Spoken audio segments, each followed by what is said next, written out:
Assalamualaikum warahmatullahi wabarakatuh. Bismillahirrahmanirrahim. Pada pembelajaran hari ini kita akan belajar tentang peristiwa pengangkatan Nabi Muhammad sebagai nabi dan strategi dakwah Nabi Muhammad di kota Mekah. Kronologi Nabi Muhammad SAW diangkat menjadi Rasul.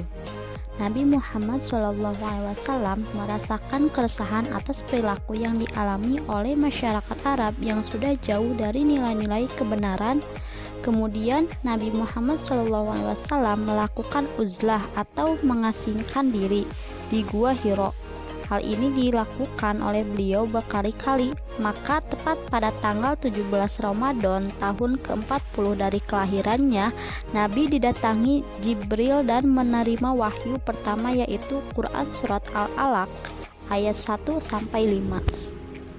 Wahyu pertama inilah yang menandakan bahwa Nabi Muhammad SAW dipilih dan diangkat Allah Subhanahu wa Ta'ala untuk menjadi utusannya atau Rasul.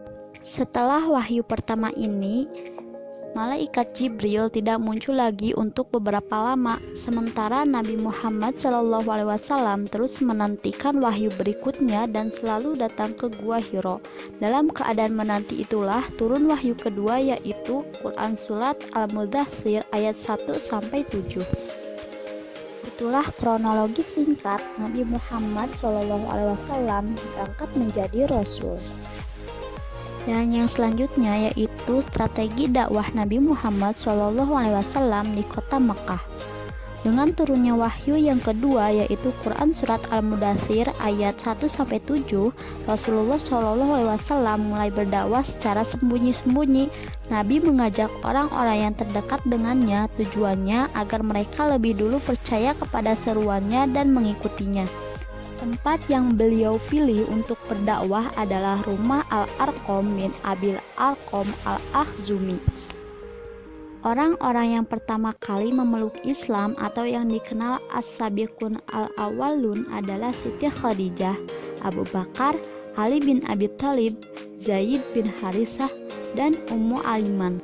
Selain yang tersebut di atas, berkat bantuan Siti Khadijah dan Abu Bakar As-Siddiq, dari hari ke hari bertambahlah orang-orang yang beriman kepada seruan beliau, baik pria maupun wanita.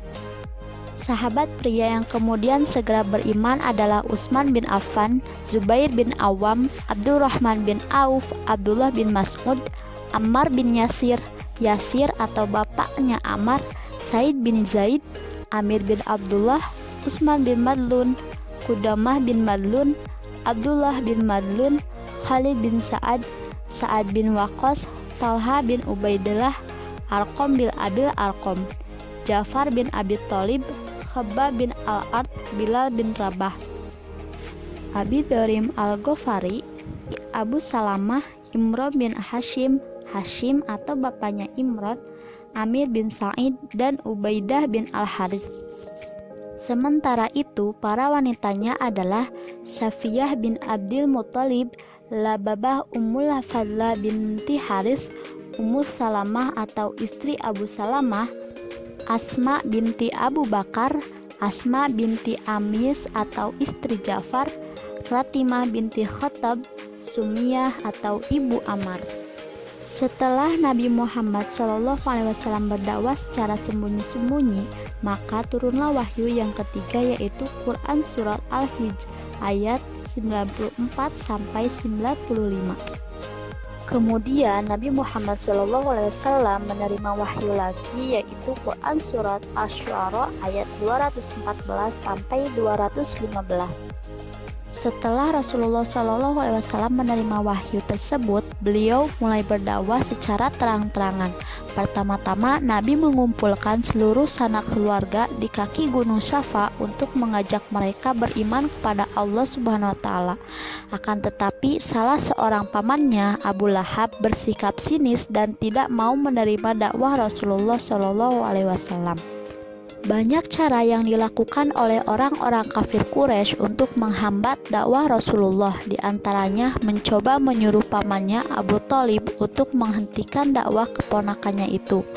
Namun Nabi Muhammad SAW menolak dan mengatakan, "Demi Allah, meskipun seluruh anggota keluarga mengucilkanku, aku akan terus berdakwah menyebarkan agama Islam." Kegagalan kafir Quraisy untuk menghambat dakwah Rasul menjadikan mereka semakin marah dan emosi. Budak-budak mereka yang masuk Islam dibunuh dan disiksa. Seluruh pengikut Nabi selalu diancam dan diteror agar menolak ajaran Nabi Muhammad SAW. Abu Jahal, paman Nabi Muhammad SAW, menyewa orang Yahudi untuk mengejek dan mencaci maki Nabi dengan harapan ia berhenti berdakwah. Akan tetapi, justru akhirnya si Yahudi itu masuk Islam karena keluhuran akhlak Nabi. Setelah kafir Quraisy gagal melakukan tekanan, mereka menawarkan harta benda, wanita, dan pangkat agar Nabi mau meninggalkan dakwahnya. Kaum Quraisy mengutus Utbah bin Rabi'ah untuk menawarkan hal-hal tersebut. Utbah mengatakan, "Hai Muhammad, jika kau menginginkan kekayaan, saya sanggup menyediakannya. Jika kau menginginkan pangkat yang tinggi, saya sanggup mengangkatmu menjadi raja. Jika kau menginginkan seorang wanita cantik, saya sanggup mencarikannya dengan syarat kau berhenti melanjutkan dakwahmu." Namun, Nabi Muhammad SAW tidak tertarik pada tawaran itu dan terus berdakwah. Setelah kafir Quraisy gagal lagi, akhirnya mereka memboikot Nabi Muhammad SAW, Bani Muthalib, dan Bani Hashim. Karena pemboikotan ini, umat Islam terkurung di celah-celah kota Mekah bernama Syi'ib. Pemboikotan berlangsung selama 3 tahun dimulai pada tahun ke-7 kenabian. Isi pemboikotan itu ditulis dalam selembar surat yang berisi, yang pertama, kaum Quraisy tidak akan menikahi orang Islam. Yang kedua, kaum Quraisy tidak akan menerima permintaan nikah dari orang Islam. Yang ketiga, kaum Quraisy tidak akan melakukan jual beli dengan orang Islam. Dan yang keempat, kaum Quraisy tidak akan berbicara ataupun menengok orang Islam yang sakit. Yang kelima, kaum Quraisy tidak akan mengantar mayat orang Islam ke kubur. Yang terakhir, yang keenam, kaum Quraisy tidak akan menerima permintaan damai dengan orang Islam dan menyerahkan Muhammad untuk dibunuh. Undang-undang pemboikotan itu digantung di dinding Ka'bah. Penulisannya bernama Mansur bin Ikrimah. Setelah 3 tahun, undang-undang tersebut rusak karena dimakan rayap. Kemudian, undang-undang tersebut dirobek oleh Zubair bin Umayyah, Hisham bin Amr, Mut'im bin Adi, Abu Bakhtari bin Hisham, dan Zam'ah bin Al-Aswad. Mereka merasa kasihan dengan siksaan kaumnya kepada Bani Hashim dan Bani Muthalib. Itulah kronologi singkat dari strategi dakwah Nabi Muhammad SAW di kota Mekah. Dan untuk cara meneladani perjuangan Nabi Muhammad SAW di kota Mekah, yaitu tugas dan tanggung jawab tidak bisa dipikul seorang diri, tetapi harus ada kebersamaan dan persatuan dari berbagai kalangan masyarakat. Dan dalam bergaul harus bisa memilih teman yang dapat mengajak kepada hal-hal yang positif dan baik.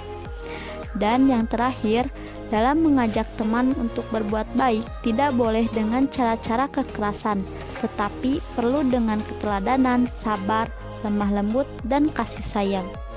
Terima kasih untuk video pembelajaran hari ini. Semoga pelajaran hari ini kita dapat mengaplikasikannya dalam kehidupan sehari-hari. Wassalamualaikum warahmatullahi wabarakatuh.